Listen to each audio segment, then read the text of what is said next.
জীবনের লক্ষ্য যদি সুন্দর হয় তাহলে ভবিষ্যৎটা কিন্তু উজ্জ্বল নক্ষত্রের মতো জ্বলজ্বল করে জ্বলতে থাকে। হ্যালো এভরিওয়ান, আসসালামু আলাইকুম। আশা করছি সবাই ভালো আছেন, আমরাও ভালো আছি আলহামদুলিল্লাহ। আমি জুবাইদাস ব্লগিংয়ের জুবাইদা, সবাইকে ওয়েলকাম করছি নতুন আরও একটি ব্লগ ভিডিও দেখার জন্য। আশা করছি বরাবরের মতো আজকের ভিডিও ভালো লাগবে সবার কাছে। ভালো লাগলে ভালোবাসা দিয়েই সাথে থেকে যাবেন।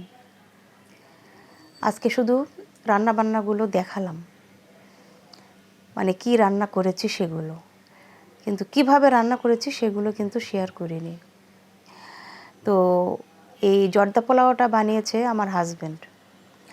সে আমাকে আজকে সারপ্রাইজ দিয়েছে, আমাকে বলেছে যে ছোট ছোট মিষ্টিগুলো তুমি নিয়ে আসবা। তো নিয়ে এসেছি বেবি সুইটসগুলো। তো এসে দেখি সে জর্দা বানিয়েছে। জর্দাটা যে এত ভালো হয়েছিল, মানে সত্যি খুবই ভালো হয়েছিল। তো আমি যেহেতু সকালে রান্নাবান্না করে বের হয়ে গিয়েছিলাম ছেলেকে নিয়ে কাজে, তো এসে দেখি সে এই কাজটা করে রেখেছে। সে আমাকে মাঝে মাঝে এরকম সারপ্রাইজ দেয় বিভিন্নভাবে, বিভিন্ন কাজে, বিভিন্ন কাজ করে আর কি। তো আমার খুবই ভালো লাগে, এটুকুই যথেষ্ট। আর কি বলেন, জীবন তো একটাই, হাসি আনন্দ নিয়েই তো বাঁচতে হবে। তো সবার সাথে সবার একটা ভালো বন্ডিং, এটা আসলে খুব ভালো দরকার। হাজব্যান্ডের সাথে ওয়াইফের, বাচ্চার এবং পরিবারের সবার সাথে সবার একটা ভালো বন্ডিং থাকাটা খুবই জরুরি। তো এই আবার বের হয়ে গেলাম ছেলেকে নিয়ে কারাটে ক্লাসে। সকালে গিয়েছিলাম ও যেখানে শেখায় সেখানে, আর এখন যাচ্ছি ও যেখানে শিখে সেখানে। সকালে শিখাতে যায় আর বিকেলে শিখতে যায়। তো যাচ্ছি মা ছেলে। এখন হয়তো অনেকেই বলতে পারেন যে 2 বারই আপনি যান, ভাইয়া গেলে তো পারে। কিন্তু আমি বলি যে যেহেতু 6 দিনই তার অফিস, একটা দিন সে বাসায় থাকে, ঠিক আছে, বাসায় একটু রেস্ট করুক, একটু বেশিক্ষণ সময় ধরে একটু ঘুমাক, এই আর কি। আমিও বাসায় তো সব কাজগুলোই করি, যেহেতু আমার হেল্পিং হ্যান্ড নেই, কিন্তু তারপরেও আমার একটু রিল্যাক্স আছে এই জন্য। তো আমি এই ছাড়টা তাকে দিয়ে রেখেছি। তো যাই হোক, আমরা মা ছেলে তো যাচ্ছি কারাটে ক্লাসে। তো এই রোডটা আমার এত ভালো লাগে, চারিদিকে এত গাছ, মানে মনে হয় যে প্রকৃতির কাছাকাছি চলে আসি, খুবই ভালো লাগে। দেখেন কত সুন্দর লাগছে দেখতে। আসলে ঢাকা শহরে এরকম একটা নির্মল পরিবেশ ভালোই লাগে আমার কাছে। রাস্তার এই পাশ দিয়ে গাছ চলে গিয়েছে, আর এই পাশে অনেক বিল্ডিং, তো ভালো লাগে। তো মনে করলাম আপনাদের সাথে একটু শেয়ার করি, তাই ভিডিও করে নিয়েছি। একটু ছোট ছোট কিছু ক্লিপ আপনাদের সাথে শেয়ার করতে আমার খুব ভালো লাগে। তো যাচ্ছি মা ছেলে, আর মা ছেলে যাই অনেক গল্প করতে করতে। মাঝে মাঝে রিকশাওয়ালা ভাই মনে করেন যে তাকে মনে হয় কিছু বলছি, তো এরকম আর কি। মাঝে মাঝে অনেক হাসাহাসিও হয়। আমরা মা ছেলে অনেক গল্প করি, কারণ ও যখন শেখাতে যায় আবার হচ্ছে তখন একসাথে যাওয়া হয়। আবার এই যে যাচ্ছি, এই যে এটুকু সময়ে আসলে অনেক গল্প করি। তো যাই হোক, কথা বলতে বলতে তো চলেই আসলাম। তো ও যেখানে শিখে সেটা আমি আজকে দেখিয়ে দিলাম আপনাদেরকে। ও এখানে শিখে, খুবই ভালো শেখায়। আপনারা চাইলে আপনাদের বাচ্চাদেরকে দিতে পারেন নিশ্চিন্তে। খুব ভালো শেখায়, ধরে ধরে শেখায়। তো আমার ছেলে তো গেল, আমিও গেলাম, যে বসেছিলাম। শেখানোর শেষে যে বাসায় চলে এসেছি। তো মাহির আব্বুকে বলেছিলাম যে কিছু কিছু বাজার একদম লাগবেই, খুবই আর্জেন্ট, আর কিছু কিছু জিনিস 2-4 দিন পরে লাগবে। তো বললো যে 2-4 দিন পরে লাগবে, আর কিছু কিছু আর্জেন্ট যখন, তখন তাহলে আমি করে নিয়ে আসি। তো গেল আর কি বাজারে। তো আমি তো লিস্ট সবসময় আগেই লিখে রাখি যে এটা আছে এটা নেই, এরকম টাইপের।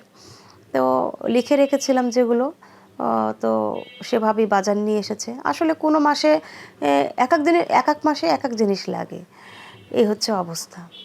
আ খুবই রেয়ার যে দেখা যায় এই মাসে যেটা লাগে সামনের মাসেও সেটা লাগে। এগুলো অ চা দুধটাই হয়তো চা, দুধ, তেল এগুলোই মশলাপাতির মধ্যে একটু।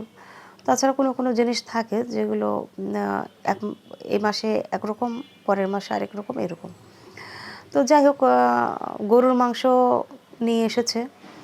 এখানে ৫ কেজি গরুর মাংস আছে।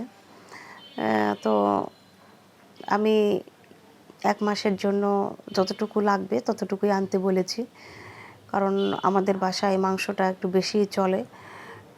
তো এর আগে তো দেখিয়েছি বা চিকেন নিয়ে এসেছি, তারপরে হচ্ছে চিংড়ি নিয়ে এসেছি। এ ফাঁকে আমার ছেলে কই মাছ পছন্দ করে, তার জন্য কই মাছও নিয়ে এসেছি। তো এখানে নন ওভেনের একটা ব্যাগের মধ্যে আমি পলিথিনগুলো সংরক্ষণ করে রাখি।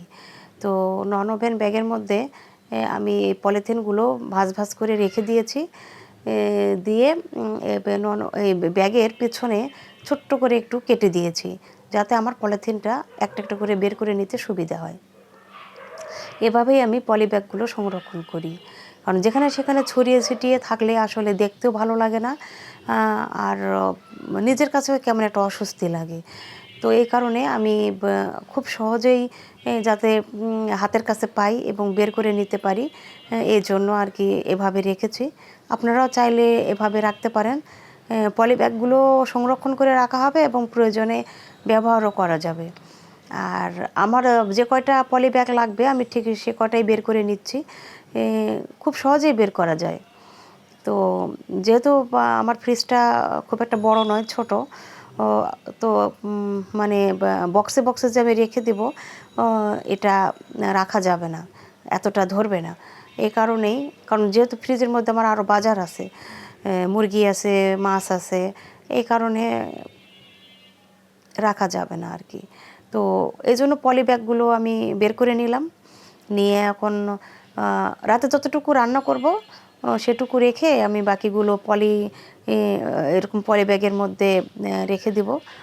একটা করে ব্যাগ বের করব আর রাখবো, রান্না করে নেব। তো এরকম ৩ টা বড় করে প্যাকেট করে নিয়েছি। আর সাইডে আরও ৩ টা ব্যাগ রেখেছি, সেটাতে আপনার চর্বি আর হচ্ছে মাংস একসাথে রেখেছি। কারণ লাউ রান্না করি বা পেঁপে রান্না করি, চর্বি মাংস একসাথে থাকলে লাউ পেঁপে রান্না করে খেতে খুব মজা লাগে। এজন্য ৩ টা প্যাকেট করেছি, যে লাউ দিয়ে বা পেঁপে দিয়ে রান্না করে খাওয়ার জন্য। আর ৩ টা প্যাকেটে রেখেছি শুধু মাংস, তেমন চর্বি আসলে রাখি নাই।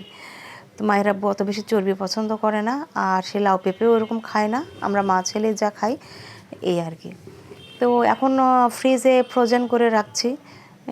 তো আমার ফ্রিজটা খুব একটা বড় নয়, তো এখানে তো আরও অনেক কিছুই থাকে। উপরেরটাতে আমি চিজ রেখেছি, মশলা টশলা রেখেছি, কাবাব রেখেছি, আর এই দুটাতে আমি মাছ মাংস রাখি। তো এখানে মাছ আছে, আবার এই সাইডে তো চিংড়ি আছে। আর এখানে যে যেগুলো লাউ পেঁপে দিয়ে রান্না করব সেগুলো আবার এখানে রেখে দিচ্ছি এক সাইডে। আর এ ফাঁকে তো আরও অনেক সময় অনেক রকম বাজার নিয়ে আসা হয়, দেখা যায় শুধু গরুর মাংসই তো নয়, মুরগির মাংস শেষ হয়ে গেলে আবার মুরগির মাংস আনতে হবে, তখন তো লাগবে। আর কিছু ওই যে বাটির মধ্যে একটু মাংস রেখে দিলাম, ওটা দিয়ে এক সময় একটু কাবাব করব, এই আর কি। তো এই যে থালা বাসনগুলো এখন একটু পরিষ্কার করে নেব, এগুলো ছিল। তো সিঙ্কে জিনিসপত্র রাখলে আসলে কাজ করতে খুবই অসুবিধা হয়। আর পাতিলের মধ্যে যেটুকু গরুর মাংস ছিল এটা আমি প্রেশার কুকারে বসিয়ে দিয়ে এসেছি। আর এখন এই গ্রোসারি আইটেমগুলো আমি এখন আস্তে আস্তে সুন্দর করে গুছিয়ে নেব। তো যারা ভিডিওতে ভালোবেসে ক্লিক করেছেন তাদেরকে অসংখ্য ধন্যবাদ। ভিডিওটি ভালো লেগে থাকলে শেষ পর্যন্ত দেখার অনুরোধ রইল। আর বেশি ভালো লেগে থাকলে অবশ্যই আমার চ্যানেলটি সাবস্ক্রাইব করবেন, আর লাইক তো অবশ্যই দিবেন। কারণ আপনাদের একটা লাইক, একটা কমেন্ট আমাকে অনেক উৎসাহ দেয় সামনের দিকে এগিয়ে যাওয়ার। আমি চাই সামনের দিকে এগিয়ে যেতে। আর আপনারা যেহেতু আমার ভিউয়ার্স, আপনারা অবশ্যই আমাকে হেল্প করবেন। আপনাদের সাহায্য সহযোগিতা ছাড়া তো কখনোই সামনের দিকে এগিয়ে যাওয়া সম্ভব নয়। অবশ্যই আমাকে হেল্প করবেন। তো যাই হোক, আমি একটা একটা করে সব কিছুই গুছিয়ে নিচ্ছি। তো আমার বক্সগুলো, এই যে আমি এখন মশলার যে বক্স, সেখানে মশলাগুলো রেখে দিচ্ছি। এই যে তেহারির মশলা, বিরিয়ানির মশলা, এগুলো প্রত্যেক মাসেই লাগে। কারণ একটা প্যাকেট দিয়ে আমি একবারেই বিরিয়ানি বানাই, একটা তেহারির প্যাকেট দিয়ে একবারেই বানাই। একটু একটু করে রাখি বা অল্প মশলা অনেক সময় দিই। এভাবে দিলে আসলে আমার বাসায় কেউ খেতে চায় না। এর জন্য প্যাকেটের গায়ে যেভাবে লেখা থাকে আমি ঠিক সেভাবেই করি, এবং খেতেও অনেক মজার হয়। আর অন্যান্য যেসব টুকটাক মশলা নিয়ে আসা হয়েছে, জিরার গুঁড়া, গরম মশলার গুঁড়া, সাদা এলাচ, এগুলো রেখে দিলাম। পরে আমি বক্সে রেখে দিব। এগুলোর তো আলাদা আলাদা বক্স আছে। আর এই যে তেল তো প্রত্যেক মাসেই লাগে। 5 লিটার তেল প্রত্যেক মাসে একদম লাগে। আর এই যে ডাল, মসুর ডাল, এগুলো আছে। এগুলো সময় মতো টাইডি করে রেখে দেব। তো আজ এই পর্যন্তই। সবাই ভালো থাকবেন। আল্লাহ হাফেজ।